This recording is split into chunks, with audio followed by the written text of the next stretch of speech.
Effect था, लेकिन भाजपा ने इस वोट बैंक की राजनीति को न सिर्फ टक्कर दी है, बल्कि इसके नुकसान देशवासियों को समझाने में भी सफल रही है। भाजपा की नेक नियत, नेक इरादों से किए जा रहे कार्य, उसे इसलिए जनता से भरपूर आशीर्वाद मिल रहा है। आज देश में ऐसी सरकार है जिसकी वैचारिक निष्ठा अंत्योदय में है। गरीबों, दलितों, पिछड़ों, महिलाओं के हितों के लिए, उनके उत्थान के लिए काम करना, ये हमारी पार्टी के मूल संस्कार है। इसलिए आज दलितों, पिछड़ों, आदिवासियों, किसानों, नौजवानों के साथ ही जिस तरह महिलाएं भाजपा के पक्ष में मजबूती से खड़ी हुई है, वो अपने आप में एक नए युग की ताकत का प्रतिबिंब है। पिछले कई चुनावों में हमने लगातार देखा है, भाजपा का विजय तिलक करने के लिए सबसे आगे हमारी माताएं बहनें आती है।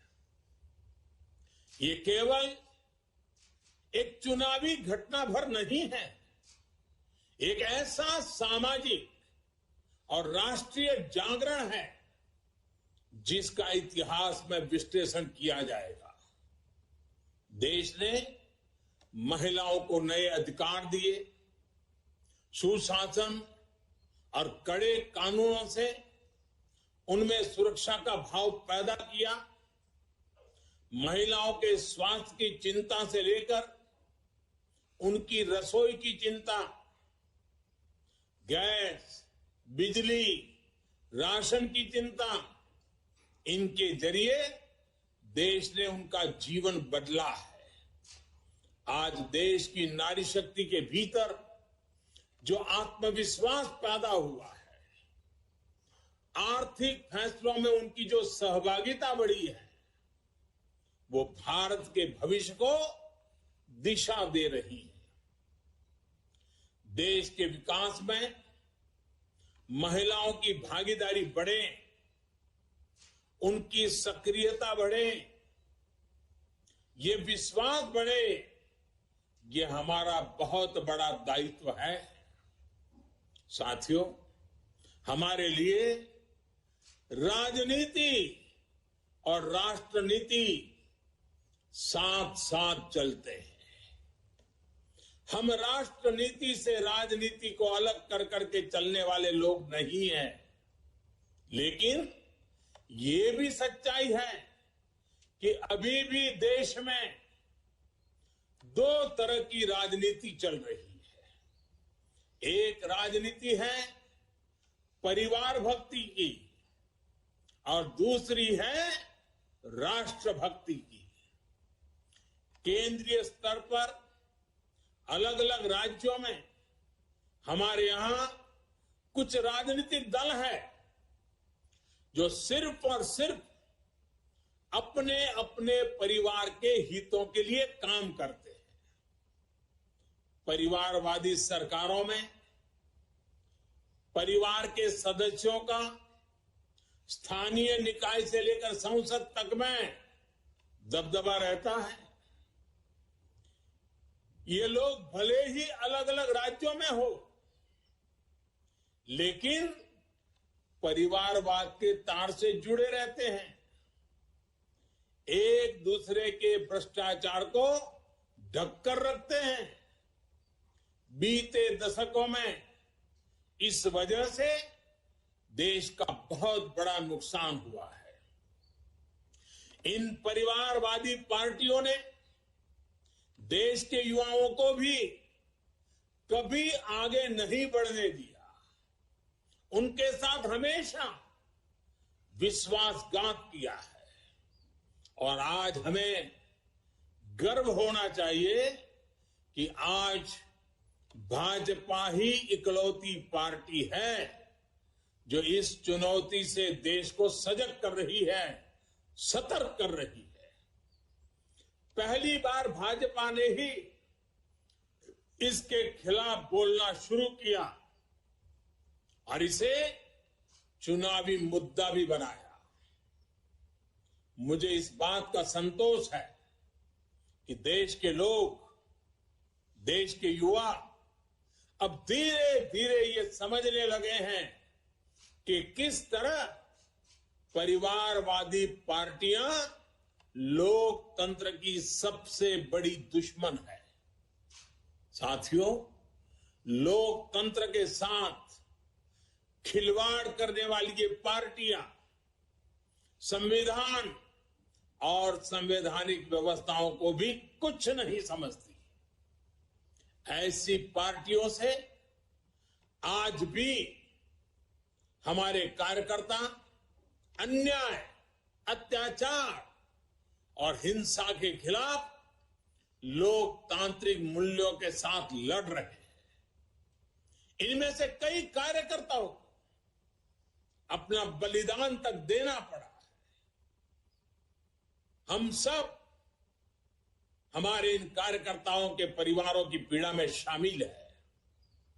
मैं सभी कार्यकर्ताओं को विश्वास दिलाता हूं कि भाजपा ऐसे राज्यों में लोकतांत्रिक मूल्यों की फिर से स्थापना करने के लिए निरंतर संघर्ष करती रहेगी। और ये महासंघर्ष, ये महायज्ञ तब तक चलेगा जब तक लोकतंत्र विरोधी ताकतों को हम परास्त नहीं कर देते। साथियों, आज पार्टी के स्थापना दिवस पर मेरा एक आग्रह आपसे नमो ऐप पर कमल पुष्प मॉड्यूल से जुड़ने का भी है। जिन अनगिनत लोगों ने पार्टी के लिए, देश के लिए खुद को खपा दिया, 3-3, 4-4 पीढ़ी खपा दी, ये कमल पुष्प उनको समर्पित है। कमल पुष्प एक तरह से सभी भाजपा कार्यकर्ताओं के लिए प्रेरणा का पुष्प है।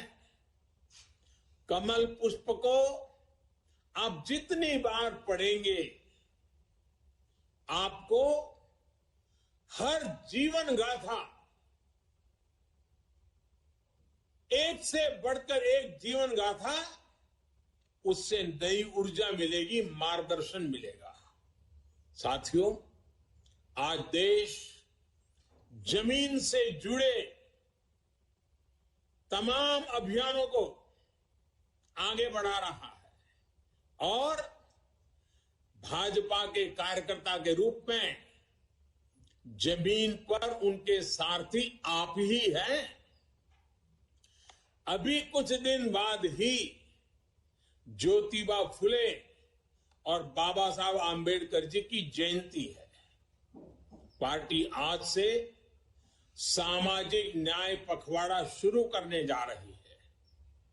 मेरा आप सभी से विशेष आग्रह है कि इस अभियान में सक्रियता से जुड़े। सरकार गरीबों के लिए जो योजनाएं चला रही है, जो प्रयास कर रही है, उनके प्रति देशवासियों को जागरूक करें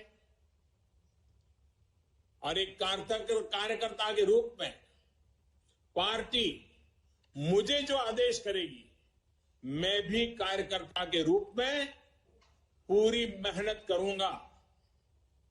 आपका साथी कार्यकर्ता होने के नाते यही मेरी आपसे भी अपेक्षा है।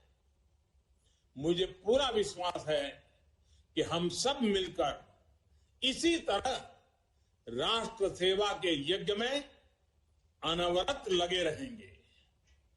आपके प्रयासों से देश अनंत ऊंचाइयों तक पहुंचेगा। इसी भावना के साथ आप सभी को एक बार फिर